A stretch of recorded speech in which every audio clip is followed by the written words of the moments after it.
자, 15페이지.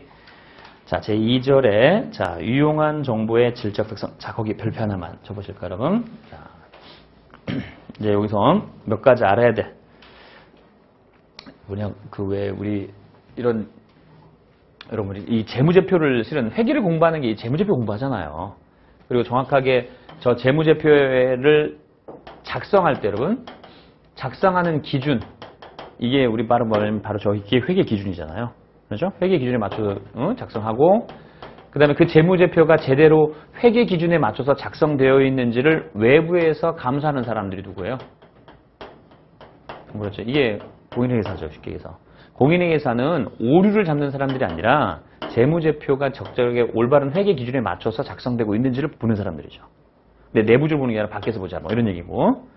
그런데 이제 이 사람들한테 그러면 회계 기준이라는 게 또는 재무제표 만들 때 이 정보는 어떠한 성격을 반드시 가지고 있어야겠느냐. 그리고 어떤 속성을 가지고 있어야지만 제대로 만들어진 재무제표를 할 수 있느냐. 이거를 판별하는 게 바로 뭐라고 하냐. 그게 질적 특성이라는 거야. 그러니까 회계 정보가 정보 이용자들한테 도움이 되기 위해서 필요한 정보는 뭐뭐가 있어야 되냐 이런 뜻입니다. 응? 자, 그거를 이제 한번 잠깐 볼게요, 여러분. 자, 회계 제 첫 번째 줄 보세요. 재무보고 목적이 달성되기 위해서는 재무정보가 정보 이용자들의 의사결정에 유용해야 됩니다. 응? 유용되는데, 자, 재무정보가 정보 이용자 의사결정에 유용하기 위해서 갖춰야 될 주요 질적 속성을 뭐라면 질적 특성이라고, 이러한 질적 특성이라는 게 재무정보 유용성을 판단하는 기준이 되는 겁니다. 자, 그래서 거기 재무정보 질적 특성은 두 가지가 있대요, 여러분. 근본적으로 요구되는 질적 특성이 있고 보강적으로 요구되는 질적 특성이 있습니다. 자, 재무정보는 자, 거기서부터 한번 쭉 줄쳐볼게요, 여러분. 자, 재무정보가 유용하기 위해서는 목적적 합하되며 의사결정 목적적 합하고 나타나는 바를 충실하게 표현한다 해야 됩니다. 자, 그리고 재무정보가 비교 가능하고 검증 가능하고 적시성 있고 이해 가능한 경우 그 재무정보의 유용성은 보강이 되는 겁니다. 자, 회계정보라는 게 막 우리 같으면 그냥 숫자로 넘어서 그냥 이렇게 줄 것 같은데 그게 아니고 나름대로 요구되는 속성이 있다는 얘기죠. 그게 뭐라고요? 근본적하고 보강적. 근본적이 뭐? 목적적 합하고 그 다음에 충실한 표현. 그리고 보강적은 뭐요? 비교 가능성, 검증 가능성, 적시성, 이해 가능성 이런 것들이 있다는 얘기죠. 자, 그러면 이제 그거를 조금씩 핵심적인 것만 우선 보고 들어가야 되니까 자, 근본적부터 볼게요. 자, 근본적 질적 특성. 자, 회계정보가 이용하기 위해서 기본적으로 요구되는 게 첫 번째가 목적적 합성이라는 게 있네요. 자, 목적적 합한 회계정보는 자, 밑으로 내려보세요. 마지막 두 번째 줄. 목적적 합한 재무정보는 정보 이용자 의사결정에 차이가 나도록 할 수 있습니다. 자, 정보는 일부 정보 이용자가 이를 이용하지 않기로 선택하거나 다른 원천을 통해서 이미 이를 알고 있다라고 할지라도 의사결정에 차이가 나도록 할 수 있는 것입니다. 자, 뭔 소리냐 이거 보니까 여러분. 자, 봐요. 자, 지금 기본적이 되는 그 회계정보가 좋은 회계정보, 그러니까 제대로 된 회계정보란 게 뭐냐. 자, A라는 정보가 있어요. 우리가 대안을 1번 대안이 있고 선택할 수 있는 게 2번 대안이 있고 3번 대안이 있다고 할게요, 여러분. 자, 1번 대안을 선택하면 우리가 100이라는 이익을 볼 수 있고 이거는 50, 이거는 20 이렇게 이익을 볼 수 있어요.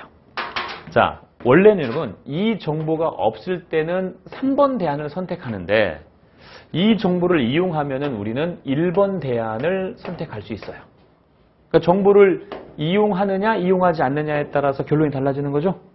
이 정보는 우리한테 어떻게 되는 거예요? 이런 정보를 우리한테 뭐라고 부른다고요? 목적적 합한 정보라고 하는 거라는 거죠. 저 정보를 이용하느냐 이용하지 않느냐에 따라 뭐가 달라진다고요? 선택이 달라지는 거죠. 의사결정에 차이가 나오는 거죠. 그런 정보가. 그러니까 좋은 회계정보라는 건 그렇잖아요, 여러분. 이거를 정보를 이용하면 우리한테 더 많은 걸 가져다 줄 수 있어야지 도움이 되는 거 아닙니까? 그런 정보가 진짜 회계정보다 뭐 이런 얘기죠. 그런 걸 목적적 합성이다라고 부르는 거예요. 네? 자, 그래서 다시 한 번 볼게요, 여러분. 자, 자, 기본적인 거 딱 한 번만 해야 될 거예요. 그러니까 밑에 한 번만 더 볼게요. 목적 적합한 정보는 정보 이용자 의사결정에 차이가 나도록 할 수 있습니다. 정보는 일부 정보 이용자가 이를 이용하지 않기로 선택하거나 다른 원천을 통해서 이를 알 수 있다 할지라도 의사결정에 차이가 나도록 할 수 있는 것입니다. 그죠? 그게 목적적 가방이다. 이런 얘기죠. 자, 그래서 그렇게. 자, 그리고 반가로 1번. 예측가치, 확인가치가 있어요. 예측가치, 확인가치. 자, 거기 보면은, 자, 한번 볼게요. 정보라는 게, 자, 두 줄만 다시 볼게요. 정보 이용자의 미래 결과를 예측하기 위해서 사용하는 절차의 투입 요소로 재무 정보가 사용될 수 있다면 그 재무 정보는 예측 가치를 갖고 있는 겁니다. 그죠? 예측 가치. 자, 그래서 그 밑에 보세요, 여러분. 정보가 예측하다는 게, 자, 밑에 참고 보시면 정보가 예측 가치를 높이는 사례. 동그라미 1번 보시면요. 포괄손익계산서 수익이나 비용이 비경상적, 비정상, 그리고 비반복적인 항목을 구분 표시하면 포괄손익계산서의 예측 가치는 더 높아집니다. 여러분, 비경상적이 비정상적이고 비반복적인 항목이 포괄손익계산서에 뭐라고 부르는 거죠? 영업의 수익이나 영업의 비용이라고 부르는 거죠? 자, 우리 한 번만 다시 보고 갈게요. 어디를, 자, 손익계산서를 한번 보고 갈 건데요. 잠깐 한번 보시겠습니다.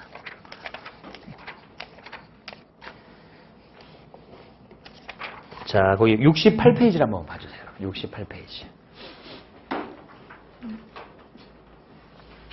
자, 거기 보면은 포괄손익계산서가 있죠, 여러분.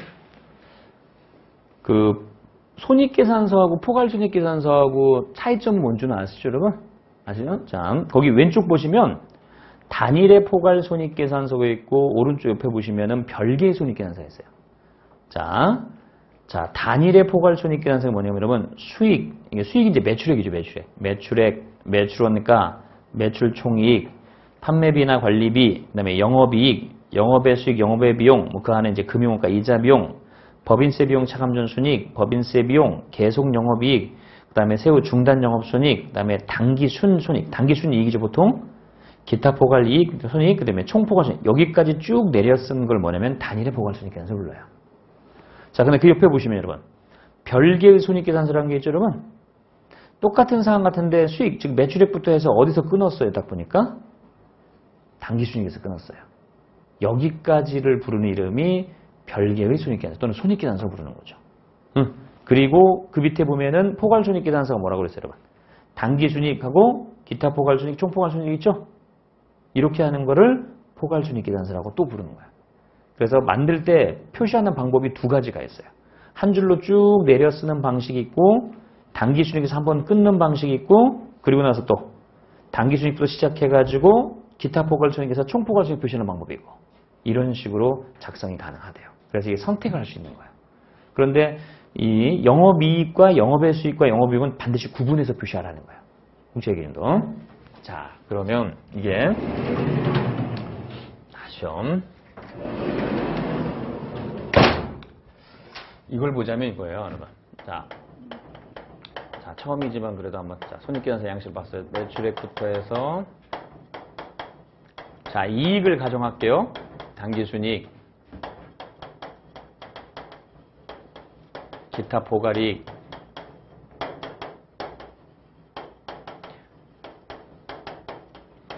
자, 손익이라는 거는 손실도 있고 이익이라는 뜻이고요. 그냥 이건 이익이라고 할게요, 여러분. 자, 여러분. 여기서부터 여기까지를 부르는 이름이 뭐라고요? 여기서부터 여기까지 부르는 이름이 이게 손익계산서예요. 별개의 손익계산서지만 그냥 줄여서 손익계산서. 그러니까 국제회계기준이라는 게 손익계산서가 없는 게 아니에요. 있어. 있는데 조까지는 손익계산서 부르는 거죠. 그리고 여기서부터 여기까지를 포함해서 부르는 이름이 뭐라고요? 예, 그렇죠. 포괄손익계산서죠.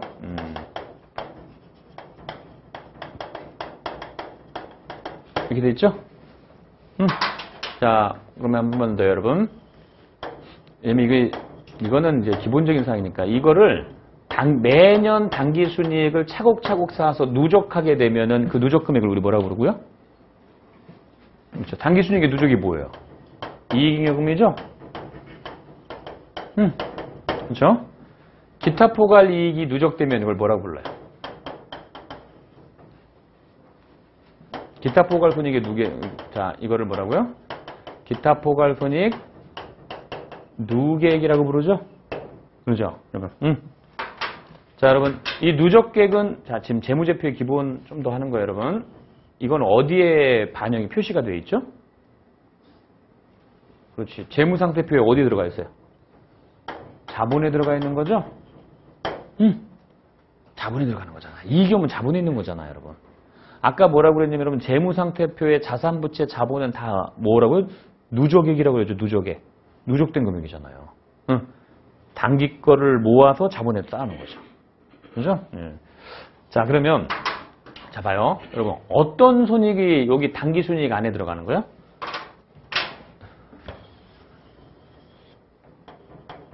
여기에 들어가는 걸 단기 순이익이라고 하거든요. 그냥 수익과 비용에 대한 얘기잖아요. 수익과 비용에 대한 얘기인데 수익 비용인데 누구는 요 안에다 집어넣고 누구는 요 밖에다 집어넣고 기타 포괄 이렇게 나눠지더라고요. 이걸 왜 굳이 나눌까요? 이 사람들은. 여러분들이 분명히 단기 순이익이라는 거 많이 우리 봤을 거 아니에요. 근데 단기 순이익에서 끝나는 거 말고 기타 포괄이라는 걸 따로 만들어요, 여러분. 국제회계 기준의 손익계산 가장 큰 기본 포괄 손익의 가장 기본적인 특징은 단기 순이익이 끝이 아니에요. 쟤를 만들어. 저거 왜 만들었을 것 같아요? 자, 여러분 단기 순이익이 쌓여서 이익이염이 되면은 이거는 뭐로 빠져나갈 수 있는 거죠? 뭐의 원천이에요, 이익이염은? 배당의 원천이죠. 쟤는 배당 줄 수 있는 금액이잖아요. 그러면 얘는요. 배당을 주면 안 되는 걸 모으는 거예요. 우리가 일반 회계 기업 회계 기준은 여러분 다 이 안에 있으니까 다 이게 같은 거겠지만은 실은 수익과 비용 중에서는 그러니까 특히 수익 같은 거는 배당을 줘도 되는 수익이 있고 주면 안 되는 것들이 있어요. 그래서 이쪽은 배당을 줘도 좋다. 이쪽은 배당을 주면 안 되는 것만 따로 모아라 라는 개념이 기타 포괄이익이라는 개념이에요. 그래서 이걸 별도로 구분을 시키는 거죠. 그래야지 재무제표도 그렇잖아요. 여러분 보는 사람들 더 이해가 잘 되겠죠. 그래서 이 기타 포괄이익이라는 거는 우리 마음대로 정하는 게 아니라 회계 기준에서 딱 찍어줘요. 요 몇 개만 내가 찍어줄 테니까 걔네들은 배당을 주지 마세요 이렇게 찍어줘요. 그럼 거기에 맞춰서 가면 되는 거예요. 아시죠 여러분? 그게 기타 포괄이익이에요. 자, 다시 여러분 우리가 그냥 우리가 뭐 실무형 회계 기준은 뭐 일반 회계 기준은 단기 순이익까지만 하고 끝나니까 저런 고민할 필요가 없는데 국제 회계 기준 지금 하나 보니까 재무제표 포괄 손익계산서가 단기 순이익이 아니라 저 끝까지 가는데 이유가 뭐냐면 배당을 줘도 되는 손익까지는 하고 안 주면 안 되는 손익이 여기 있더라. 자, 대표적으로 그런 거예요, 여러분. 만약에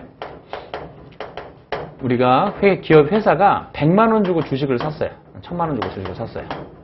장기 투자 목적으로. 그런데 그해 말에 주가가 1,500까지 올랐어요. 내가 이걸 지금 당장 팔 건 아니고 좀 장기 투자할 거예요, 지금. 그러면 이렇게 장기 투자해가지고 주가가 500이 오르면 이 500은 주가가 올랐다고 좋아해가지고 저 단기 순이익 안에 집어넣어버리잖아요, 이익을? 그럼 배당으로 빠져나간단 말이에요. 근데 주식은 장기 투자하다 보면은 오를 때도 있지만 또 떨어질 때가 있겠죠. 이번에는 다음 연도 보니까 800으로 떨어졌어, 만약에. 그러면 저기 1,500까지 올라가서 500 벌었다고 좋아가지고 배당 줬는데 떨어져 버리면 700만 원만큼 마이너스 나니까 작년도에 배당 받아간 주주 찾아가지고 저기 미안한데요. 작년 거 배당 다시 주실래요? 이렇게 할 수가 없어요. 그러니까 올라갔다고 다 좋아서 배당 다 줘버리면 나중에 떨어질 때 어떻게 할 거냐 문제가 생긴단 말이에요. 그러니까 걔네들만 따로 모아서 뭐라고 부르겠다고요? 기타 포괄이라고 부르겠다 이런 얘기예요. 이런 거를 강제로 무조건 포함시켜라 재무제표에 뭐 이런 소리예요 지금. 그렇죠? 그래서 그렇게 구분하는 게 또 나름대로 의미가 있죠. 뭐 나름대로 그렇게 되는 거죠. 그래서 이런 것들이 자본이에요. 자, 자본은 여러분 참고로 알아볼게요. 자본은 크게 나누면 하나가 아니라 두 갈래로 나눠요. 자본은 누구와의 거래는 반드시 자본에 들어가야 돼요. 지금 중기급액이지만 회계 기본 기초적인 거 조금 하면서 가려고 하는 거예요, 여러분. 자, 자본은 크게 자본은 누가 낸 돈이 자본에 들어가 있어요, 여러분? 주주가 낸 거였죠? 우리 주주와의 거래를 무슨 거래라고 부르죠? 자본 거래라고 해요. 주주와의 거래. 응? 자본은 크게 두 가지 거래가 있어요. 주주와의 거래. 그 다음에 주주 이외의자의 거래. 주주 이외의자와의 거래를 뭐라고 하냐면 이건 뭐냐면 손익거래라고 불러요. 자, 그럼 질문 하나 드릴게요. 저 포괄손익계산서는 자본거래예요? 손익거래예요? 응? 손익거래죠. 주주가 여기 들어올 일은 없잖아요, 여러분. 주주와의 거래가 아닌 이건 다 손익거래. 그래서 손익거래를 모아놓은 거게 바로 뭐냐면 저 포괄손익계산서라는 거예요. 딴 게 들어가면 안 돼요. 주주는 절대 들어오면 안 되고 수익비용을 집어넣어. 이 손익이라는 건 수익과 비용에 대한 얘기거든요. 수익비용을 따로 집어넣어서 만든 게 바로 포괄손익계산서인데 그 수익비용은 두 종류가 있다는 얘기죠. 배당을 줘도 되는 손익이 수익비용이 있고 배당을 줘선 안 되는 애들이 있고 우리가 일반 기업회 기준은 그런 거 구분이 없어가지고 그냥 당기순이익에서 끝나고 말았는데 IFRS 국제회계 기준은 뭐라고요? 그걸 구분시켜놔. 배당 줘도 되는 친구들, 안 되는 친구들. 엄연하게 다른 얘기야. 그래도 걔네들이 매년 이렇게 만들어지면 거기서 끝나는 게 아니라 걔들을 쌓아도 이름 뭐라고 그러면서 이익이용, 기타 포괄손익 누계 이렇게 흘러갈 거야 라는 뜻이에요. 그렇죠? 이게 이제 재무제표를 기본적으로 만드는 개념이에요. 그렇죠? 자, 이렇게 분류를 하더라 뭐 이런 얘기입니다. 자, 이렇게 해서 분류를 하고요. 자, 그러면 이제 이거를 조금씩 이제 본격적으로 잠깐만 가기 전에 자, 이제 기초적인 거 저 용어들을 해서 재고자산부터 해가지고 그냥 쭉 한번 보겠습니다. 자, 어디로 가시냐면 이제 지금 이제 저런 용어들을 하나 하려고 했고요. 자, 115페이지로 잠깐 보시겠습니다. 이거 보면서 이제 핵심적인 내용은 여기서부터 이제 시작하고요. 이론을 이제 한 번씩 필요한 거 있으면 가서 볼게요. 이거 중요한 것들을 이제 체크할 거. 자, 115페이지 재고자산. 자, 여기서부터 하나씩 보도록 하겠습니다.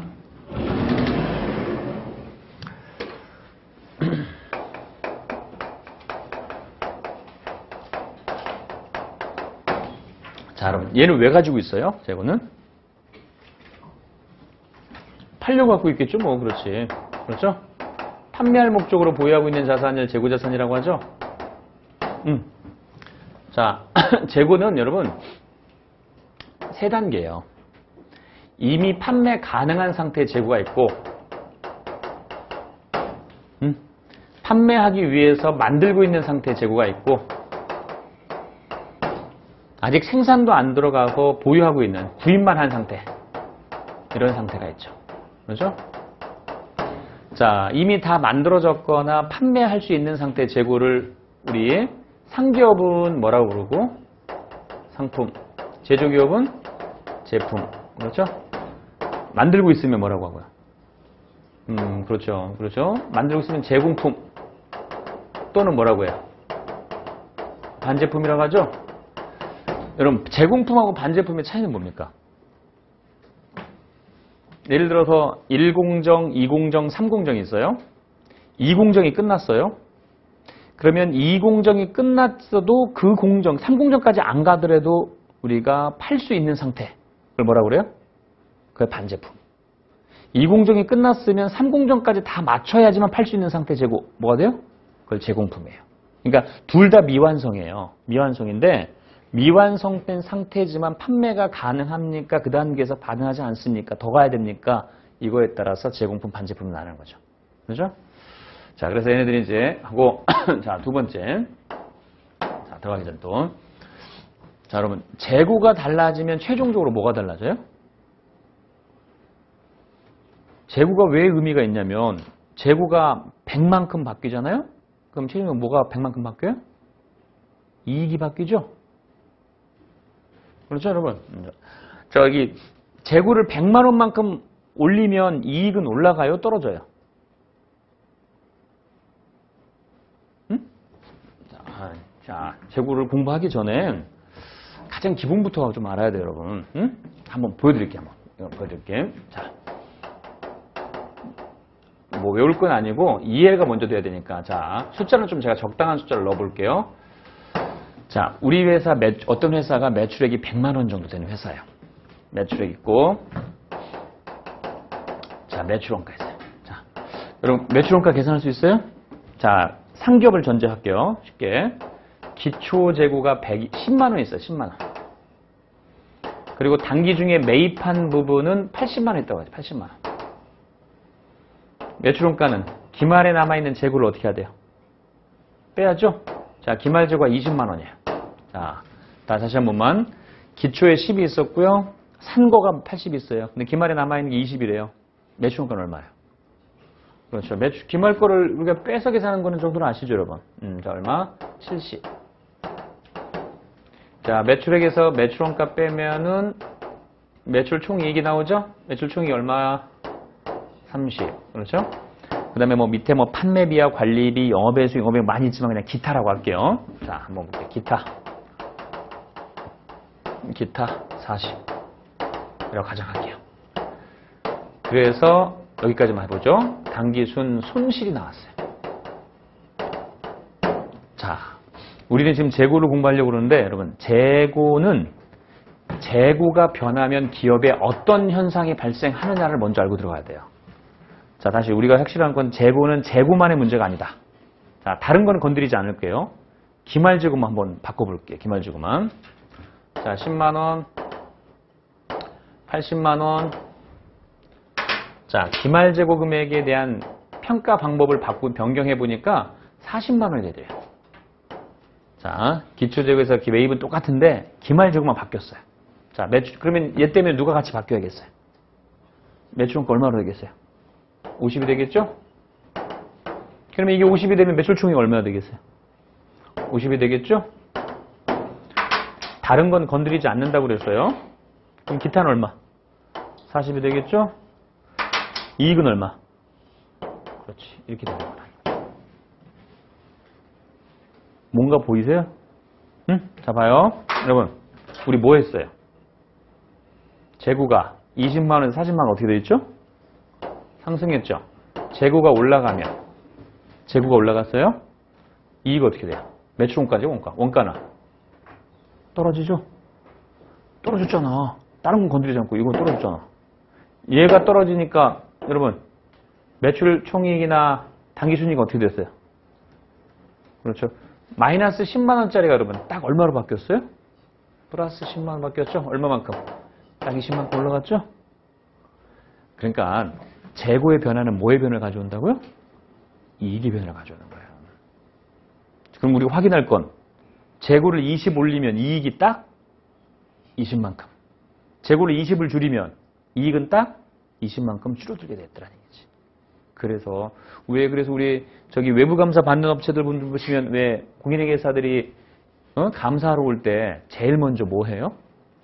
재고 실사하죠. 왜요? 걔들이 하는 걸 내가 어떻게 하냐고? 왜 하겠어요, 여러분? 재고를 묶어놔야지 이익 가지고 장난을 못 칠 거 아니에요. 여러분 생각해봐요. 일 다 끝났는데 그럴 수 있잖아. 이익이 너무 적어 생각보다. 그러면 재고를 좀 더 잡아서 아는 사람도 그러겠죠. 재고를 좀 더 잡아야 될 것 같은데 그러면 모르는 사람은 재고를 왜 더 잡아? 이렇게 되는 거죠. 근데 재고를 더 잡는다는 얘기는 결국은 뭐? 이익을 더 늘리고 싶다라는 뜻이에요, 그게. 대부분이 이익을 좀 더 만들기를 원하는 회사들 있잖아요, 여러분. 우리나라 같은 거는 어떤 이익을 유지 못하거나, 아니면은 관련된 어느 정도의 이익이 마이너스가 돼버리면은 은행이나 이런 데에서는 뭐 대출 같은 거 압력을 더 넣잖아요. 이자를 올리거나 갚아버려 얼마 이렇게 얘기하는 거니까. 그게 최고예요. 그래서 자, 봐요, 여러분. 자, 이 연결 구조예요, 연결 구조. 자, 우리가 보니까 기말재고를 조금 더 올려놓으면 자, 누가 영향을 받아요? 거기 저 선만 연결하면 되잖아. 뭐야? 매출원가가 어떻게 되고요? 떨어지죠? 매출원가가 떨어지니까 어떻게 되겠어? 당기순이익은 올라가는 거죠? 이게 재고의 기본 기능이잖아요, 지금. 근데 확인할 건 뭐라고 그랬어요, 여러분? 이게 20만 원 올라가면 얘도 최종적으로 어떻게 된다고요? 딱 20만 원만큼 올라가더라는 얘기죠. 그래서 재고를 잘 관리하고 올바르게 평가하고 금액을 틀리지 않게 계산하고 이게 중요한 거예요. 그런데 중소기업들은 근데 실제로 재고가 그렇게 관리 안 하는 회사 많죠. 어떤 회사들은 그러지 않아요, 여러분? 이익을 알려줘. 응? 사장님이 야 올해 재고 1,000만 원 잡아. 이익 1,000만 원 나오게 그러면 여기서 1,000만 원 이익이 결정돼서 거꾸로 올라가죠. 올라가고. 우리 보통 할 때는 원래 매출액, 매출원가 이렇게 빼서 계산해야 되잖아요. 근데 어떤 회사들은 여기서부터 계산해. 이거 알려줘서 자 거꾸로 올라가 그럼 마지막에 뭐가 결정돼요? 재고가 결정돼요. 그렇지. 그런 회사들도 있죠. 야매로 재무제표 만드는 회사들. 그죠? 쉽게 해서 우리 물장부라고 하는 거 있잖아요. 그런 데들도 있어요. 엄연히 현실이니까. 근데 그 사람들은 끝이 재고예요. 재고. 근데 이게 원래 이렇게 되면 안 되죠.